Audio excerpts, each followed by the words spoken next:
Dear students, আমি BM sir বলছি। দেখো, আজ এক গুরুত্বপূর্ণ বিষয় নিয়ে আমি তোমাদের সামনে হাজির হয়েছি।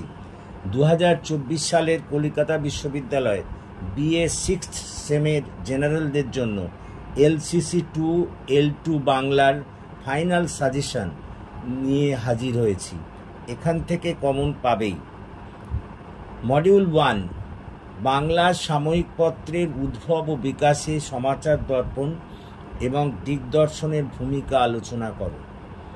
2 নম্বর প্রশ্ন, বাংলা সাময়িক পত্রের উদ্ভব ও বিকাশে বঙ্গদর্শন পত্রিকাটির ভূমিকা আলোচনা করো।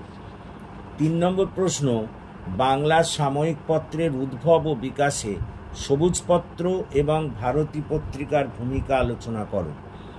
4 নম্বর প্রশ্ন, বাংলা সাময়িক পত্রের উদ্ভব ও বিকাশে প্রগতি, কবিতা, কালিকলম এবং পরিচয় পত্রিকার ভূমিকা বর্ণনা করো। পরের প্রশ্ন, বাংলা সাময়িক পত্রের উদ্ভব ও বিকাশে তত্ত্ববোধিনী পত্রিকাটির গুরুত্ব বর্ণনা করো। পরের প্রশ্ন, সংবাদ প্রভাকর কত সালে কার সম্পাদনায় প্রকাশিত হয়? বাংলা ভাষা ও সাহিত্যের অবদান আলোচনা করো।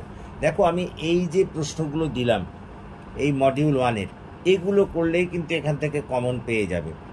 এরপর মডিউল 2, 1 নম্বর, রজনী উপন্যাসের গঠন কৌশল নিয়ে আলোচনা করো। 2 নম্বর, রজনী উপন্যাসে বঙ্কিমচন্দ্র যে অনৈসর্গিক এবং অলৌকিক কাহিনীর অবতারণা করেছেন তার সার্থকতা বিচার করো। 3 নম্বর প্রশ্ন, রজনী উপন্যাসে ঔপন্যাসিক যে উপকাহিনী সংযোজন করেছেন তার সার্থকতা আলোচনা করো। 4 নম্বর প্রশ্ন, রজনী উপন্যাসটির নামকরণের সার্থকতা আলোচনা করো। 5 নম্বর প্রশ্ন, রজনী উপন্যাসের রজনী চরিত্রটি বিচার করো। 6 নম্বর প্রশ্ন, রজনী উপন্যাসে শচীন্দ্র ও অমরনাথ চরিত্র দুটি বিচার করো।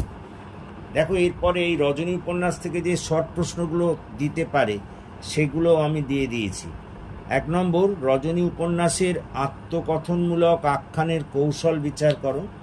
2 নম্বর, রজনী উপন্যাসে পাশ্চাত্য প্রভাব বিচার করো। 3 নম্বর, রজনীর গৃহত্যাগের কারণ আলোচনা করো। 4 নম্বর, আমার বিবাহ দিও না, আমি আইবুড়ো থাকিব উক্তিটি কার? প্রসঙ্গ উল্লেখ সহ ব্যাখ্যা করো। 5 নম্বর প্রশ্ন, যাহার করস্পর্শে এত সুখ, বক্তা কে? কার করস্পর্শের কথা বলা হয়েছে? প্রসঙ্গ উল্লেখ সহ ব্যাখ্যা করো। পরের প্রশ্ন, আমার মাথায় আকাশ ভেঙে পড়ল, কার মাথায় আকাশ ভেঙে পড়ল এবং কিভাবে? ব্যাখ্যা করো। এই গেল রজনী উপন্যাস থেকে। তোমরা জানো রজনী একটা বড় উপন্যাস, সেখান থেকে এই প্রশ্নগুলো তোমাদের করতেই হবে, এগুলো থেকেই তোমরা কমন পাবে। এরপরে আসছি মডিউল 3, 1 নম্বর প্রশ্ন, অন্তঃসলীলা গল্পটির নামকরণের সার্থকতা বর্ণনা করো। 2 নম্বর প্রশ্ন, টোবাটেক সিংয়ের গল্পের দেশভাগের যে যন্ত্রণা ব্যক্ত হয়েছে তা নিজের ভাষায় আলোচনা করো। পরের প্রশ্ন, ছোটলোক গল্পের নামকরণের সার্থকতা আলোচনা করো। পরের প্রশ্ন, ছোটলোক গল্পে প্রকৃত ছোটলোক কে তা বিচার করো। পরের প্রশ্ন, অন্তঃসলীলা গল্পে শকুন্তলা দেবীর চরিত্র বিচার করো। নেক্সট, রেকর্ড গল্পের নামকরণের সার্থকতা আলোচনা করো এবং এই গল্পে চোরাবাজারের যে পরিচয় পাওয়া যায় তা আলোচনা করো। পরের প্রশ্ন, আদাব গল্পে তৎকালীন সাম্প্রদায়িক দাঙ্গার যে চিত্র অঙ্কিত হয়েছে তা আলোচনা করো। পরের প্রশ্ন, চোর গল্পে চোর মনস্তত্ত্ব আলোচনা করো। দেখো, এই ছোট গল্পগুলো থেকে এই প্রশ্নগুলো করলেই হয়ে যাবে।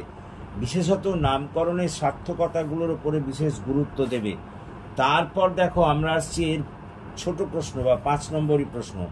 1 নম্বর, ছোটলোক গল্পে রিক্সাওয়ালার চরিত্র বর্ণনা করো। 2 নম্বর, অন্তঃসলীলা গল্পে কফি হাউসের বর্ণনা এবং শকুন্তলা দেবীর গৃহের বর্ণনা দাও। 3 নম্বর প্রশ্ন, উভয়কে ভাবছে খুনি, কে কাকে খুনি ভাবছে এবং কেন? প্রসঙ্গ সহ আলোচনা করো। পরেরটা, এমনভাবে মানুষ নির্মম হয়ে ওঠে, প্রসঙ্গ সহ ব্যাখ্যা করো। পরের প্রশ্ন, এ আমি মুসলমান, বক্তা কে? প্রসঙ্গ সহ ব্যাখ্যা করো। পরের প্রশ্ন, আদাব গল্পে মুসলমান মাঝির চরিত্র বিচার করো। দেখো, এই মোট প্রশ্ন আমি তোমাদের দিলাম। এইগুলো করলেই কিন্তু এখান থেকে পুরোপুরি কমন পাবে। ফাইনাল সাজেশান হিসেবে এটাকে আমি করেছি, তবে পরবর্তীকালে আমি এর থেকে কিছু কোশ্চেন হয়তো কমিয়েও দিতে পারি, কিন্তু এগুলো যদি তোমরা করো তোমরা নিশ্চিত থাকতে পারো এখান থেকে একেবারে কমন পাবেই পাবে। That's all. সো যদি তোমাদের এই ক্লাস ভালো লাগে বা তাহলে তোমরা বন্ধুদের মধ্যে এই সাজেশান শেয়ার করো, এবং একই সঙ্গে তোমরা যারা এখনও আমার এই চ্যানেলটিকে সাবস্ক্রাইব করোনি, please please subscribe my channel. আমাকে এগিয়ে আসতে সাহায্য করো যাতে আমি তোমাদের আরও বেশি করে কাজে লাগতে পারি, তোমাদের সেবায় নিজেকে নিয়োজিত করতে পারি। So that's all for this day. Thank you for watching and listening. Please